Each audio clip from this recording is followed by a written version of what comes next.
I will shortly be seeing His Majesty the King to offer my resignation as Prime Minister. To the country, I would like to say first and foremost, I am sorry.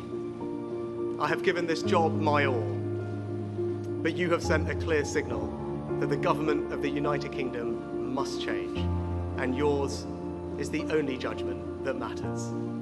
I have heard your anger, your disappointment, and I take responsibility for this loss. To all the Conservative candidates and campaigners who worked tirelessly but without success, I am sorry that we could not deliver what your efforts deserved. It pains me to think how many good colleagues who contributed so much to their communities and our country will now no longer sit in the House of Commons. I thank them for their hard work and their service. Following this result, I will step down as party leader, not immediately, but once the formal arrangements for selecting my successor are in place. It is important that after 14 years in government, the Conservative Party rebuilds, but also that it takes up its crucial role in opposition, professionally and effectively. When I first stood here as your Prime Minister, I told you the most important task I had was to return stability to our economy. Inflation is back to target, mortgage rates are falling, and growth has returned. We have enhanced our standing in the world, rebuilding relations with allies, leading global efforts to support Ukraine, and becoming the home of a new generation of transformative technologies.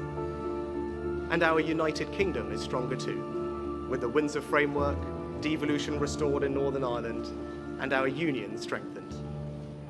I'm proud of those achievements. I believe this country is safer, stronger, and more secure than it was 20 months ago.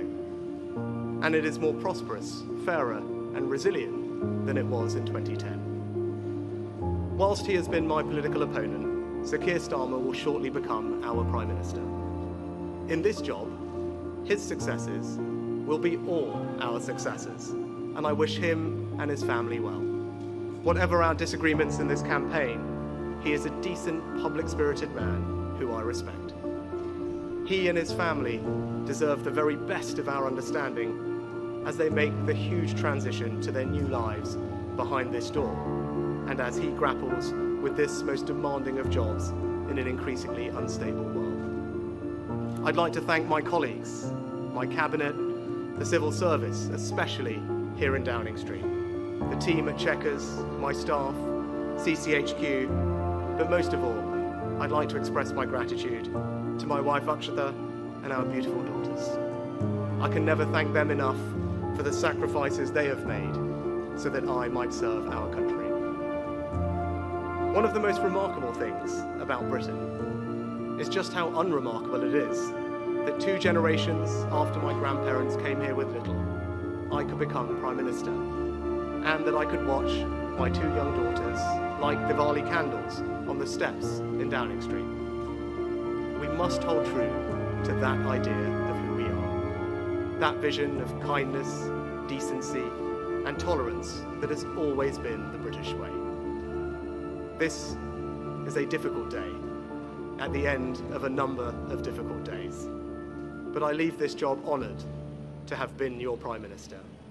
This is the best country in the world, and it is thanks entirely to you, the British people, the true source of all our achievements, our strengths, and our greatness.